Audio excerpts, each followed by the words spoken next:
하나님의 말씀은 데살로니가전서 4장 1절에서 2절의 말씀입니다.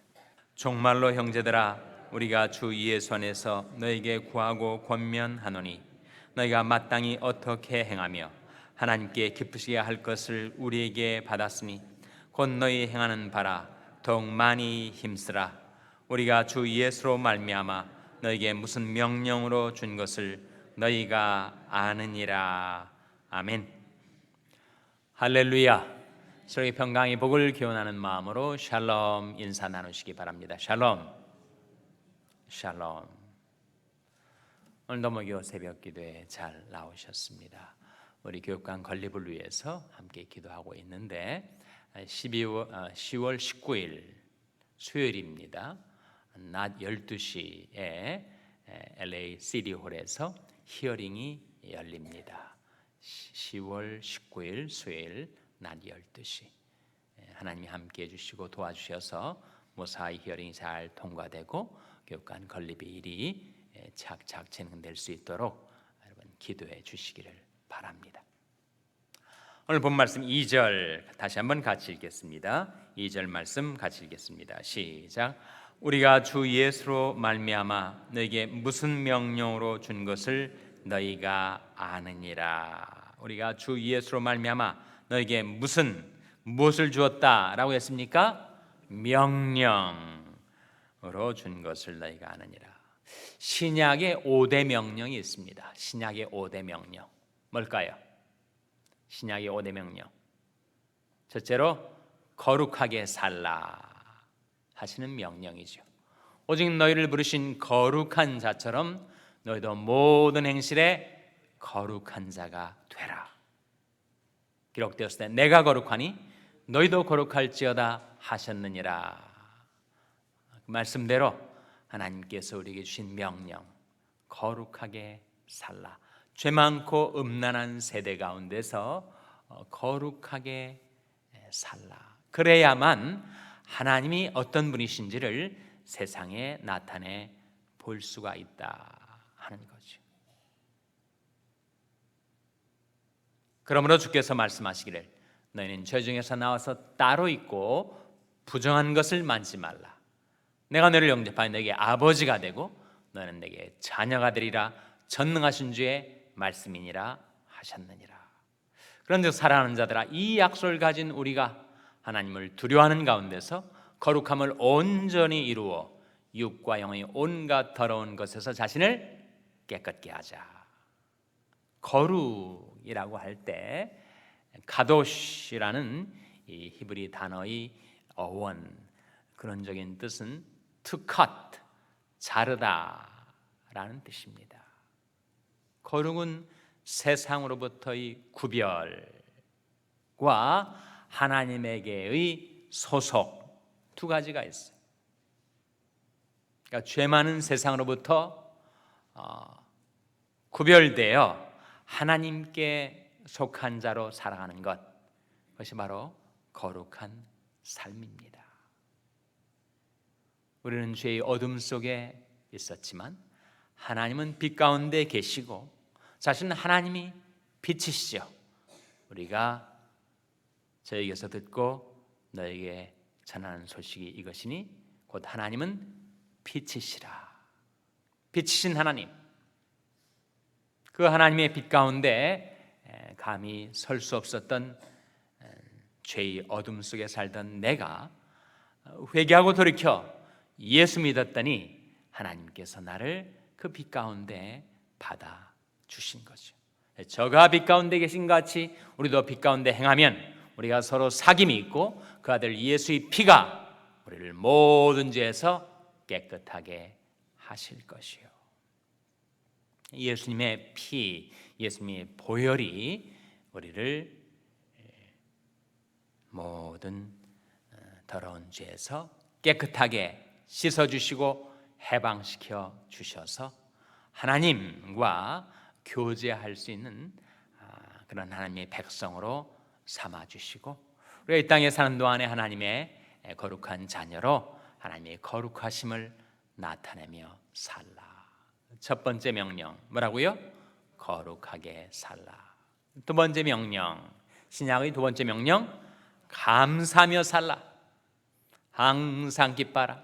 쉬지 말고 기도하라. 범사에 감사하라. 이는 그리스도 예수 안에서 너희를 향하신 하나님의 뜻이니라 하신 말씀처럼 이것이 바로 하나님의 뜻이요, 이것이 우리에게 주신 명령인데 우리가 감사하며 살라. 이 세상에 살다 보면 불평스러운 일, 짜증나는 일, 또 그것이 심해져서 원망이 생길 수가 있지만 그렇게 사는 것이 하나님의 백성이 사는 길이 아니다. 누구에게나 불평하고 원망할 수 있는 그런 일이 생기게 마련이지만 하나님의 백성들은 그런 일을 당할 때 이것도 하나님의 주권 아래 있는 것이, 하나님의 절대 주권 속에서 허락되어 생긴 일이지. 그러니 하나님의 주권 안에서 하나님께서 모든 것 합력하여 선을 바꾸어 주실 수 있는 하나님께서 이것도 내가 감사하며 살아갈 때 결국은 합력하여 선으로 바꿔 주실 일이지, 그렇게 받아들이라 하는 거죠. 인간적인 생각에 육신적인 반응으로 불평하고 짜증내며 원망하는 것은 세상 백성들이 살아가는 삶의 방식이고, 하나님의 백성들은 무슨 일을 당하든지 하나님의 절대 주권 아래 일어난 일이고, 하나님께서 그 손에 붙들고 계시니 결국은 하나님을 사랑하는 자, 곧 그 뜻대로 부르심을 입은 자들을 위하여 모든 것 합력하여 결국은 선을 이루어 주실 것이니 나는 감사하며 살아야지. 스스로 다짐을 해야 한다는 겁니다.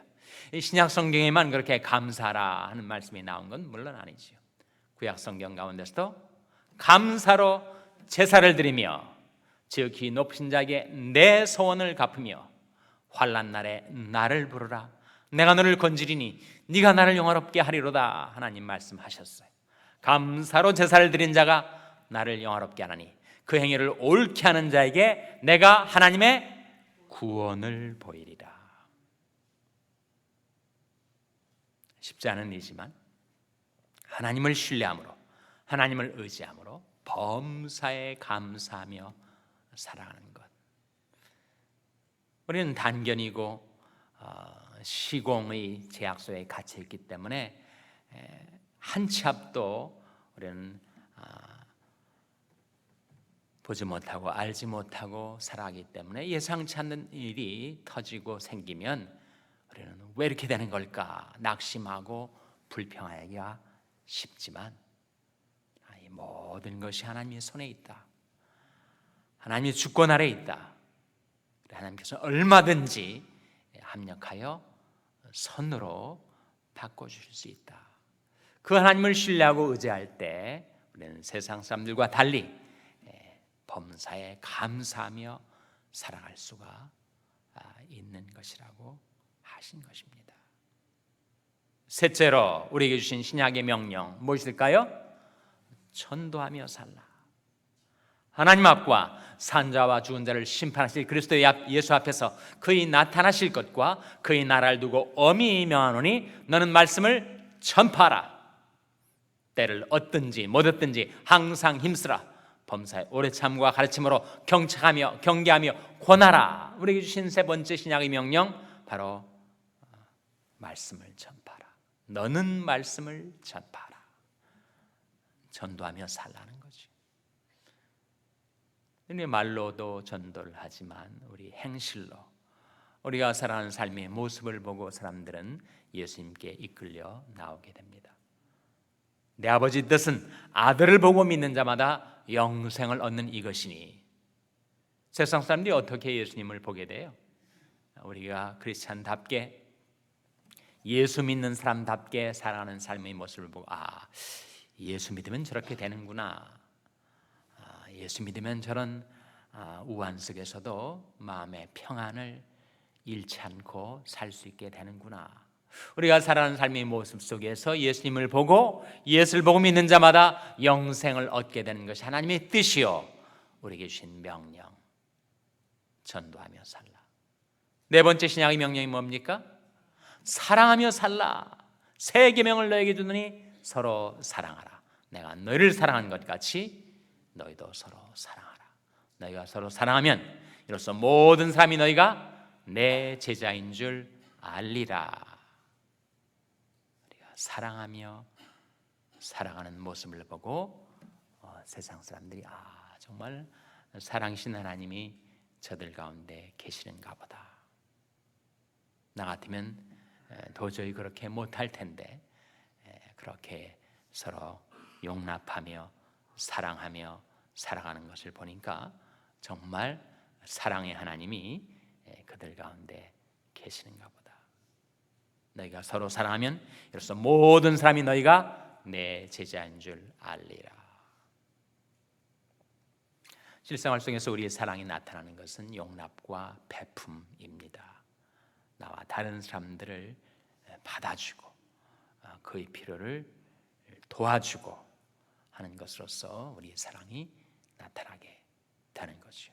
형제들아, 우리가 말과 혀로만 사랑하지 말고 오직 행함과 진실함으로 사랑하자. 다섯 번째 신약의 명령 뭘까요, 여러분?